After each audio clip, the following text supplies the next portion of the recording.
में एक है बनारस, जो वक्त के साथ चलकर भी रुका सा महसूस होता है, जिसकी पहचान होती है गंगा नदी से।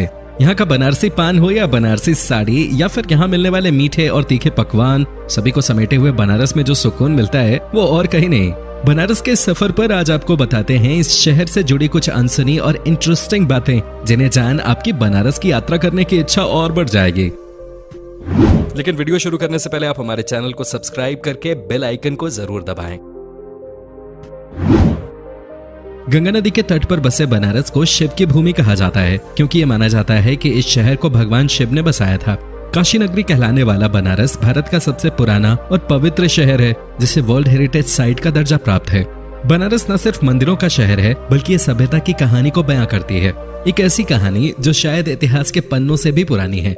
इस शहर का धार्मिक महत्व तो है ही, साथ ही यहाँ के शाही परिवार का इतिहास भी काफी शानदार है।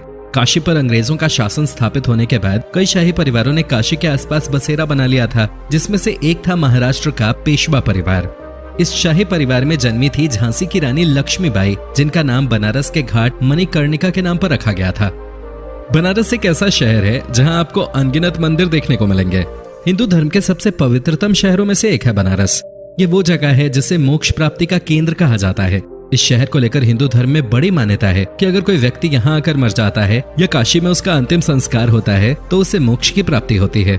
एक और अटूट विश्वास ये है कि यहाँ बहने वाली पवित्र गंगा नदी में अगर डुबकी लगा ली जाए तो सारे पाप धुल जाते हैं। बनारस का सबसे दिलचस्प पहलू यहाँ स्थित घाटे हैं, इसलिए इसे घाटों का शहर कहा जाता है, जहाँ पर लगभग 100 घाट हैं, जिसमें हरिश्चंद्र घाट, दससुमेर घाट, मरकंडिका घाट, आशी घाट आदि प्रमुख हैं। बनारस की सुबह अलौकिक है, क्योंकि इस समय सूर्य की रोशनी गंगा और घाटों को गजब के सौंदर्य से भर देती है। सुबह सुबह घाटों पर नावों की सवारी पर्यटकों के लिए बहुत बड़ा आकर्षण है। सुबह जितनी खूबसूरत होती है, उससे कहीं ज्यादा रंगीन होती है शाम, जब गंगा के किनारे हरी पीली रोशनी में नहाए घाटों को देखने का मौका मिले और गंगा के बहते पानी को देखकर सुकून मिले, तो ऐसी शाम कौन नहीं देखना चाहेगा। इस शहर के करिश्मे से आपको पक्का प्यार हो जाएगा और एक बार वहां जाकर आपको वहां से आने का मन ही नहीं करेगा। बनारस को गलियों का शहर भी कहते हैं, जहाँ की हर गली अपने आप में खास है। अगर आप बनारस जाएं तो आपको यहाँ पुराने घर और हर 4 कदम पर एक छोटा सा मंदिर दिख ही जाएगा। इस शहर की गलियों में भटकते हुए आपको ऐसा लगेगा कि आप जहाँ से चले थे फिर वहीं आ गए, क्योंकि घर भी एक जैसे होते हैं और मंदिर में रहने वाले हनुमान और भोलेनाथ भी। फिर भी इस शहर की हर एक बात निराली है। वैसे तो बनारस अपने घाटों, गंगा आरती और मंदिरों के लिए मशहूर है, लेकिन बनारसी खाने का भी कोई जवाब नहीं। यहाँ भारत के करीबन हर राज्य का पारंपरिक भोजन मिल जाता है। इसकी वजह यहाँ हर राज्य से आने वाले श्रद्धालु और उनके लिए बनाए गए कुछ खास घाट हैं। केवल भारत ही नहीं, दुनिया भर में मशहूर है इस शहर का खान पान।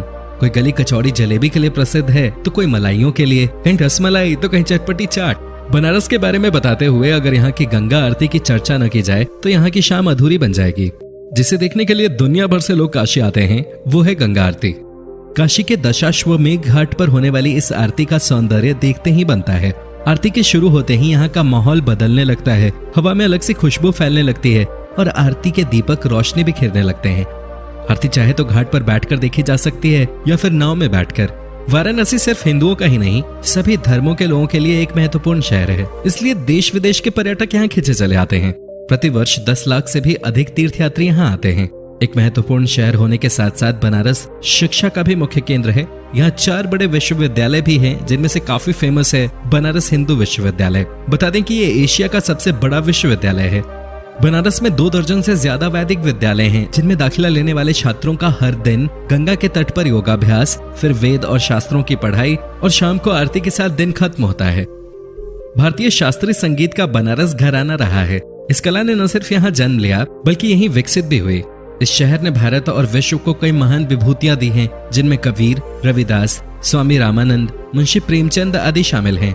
इन सबके अलावा बनारस आयुर्वेद और योग के प्राचीन चिकित्सा विज्ञान से भी जुड़ा हुआ है। एक और बात जो बनारस को बहुत खास बनाती है, वो है यहाँ का पान। बनारस का पान पूरे भारत में बहुत प्रसिद्ध है, जिसका जिक्र शायद आपने कई बार सुना होगा।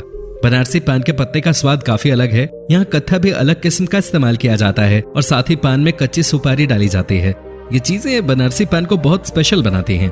बनारस के नाम पर लोकप्रिय बनारसी रेशम साड़ी यहाँ की शान है, जिसे सदियों से भारत की बेहतरीन साड़ियों में से एक माना जाता रहा है।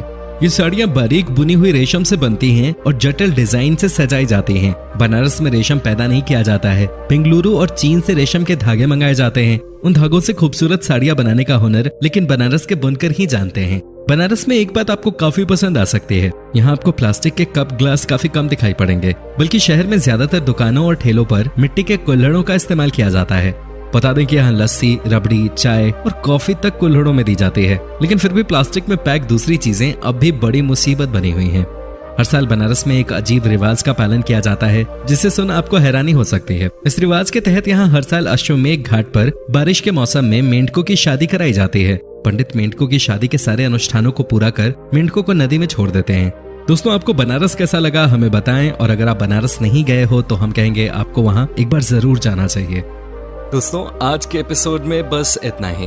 अगर आपको ये वीडियो अच्छी लगी तो वीडियो को लाइक कीजिए और चैनल को सब्सक्राइब कर लीजिए। साथ ही बेल आइकन को भी दबाएं ताकि आने वाली हर एक वीडियो का आपको अपडेट मिल सके। तो मिलते हैं अगले वीडियो में, तब तक के लिए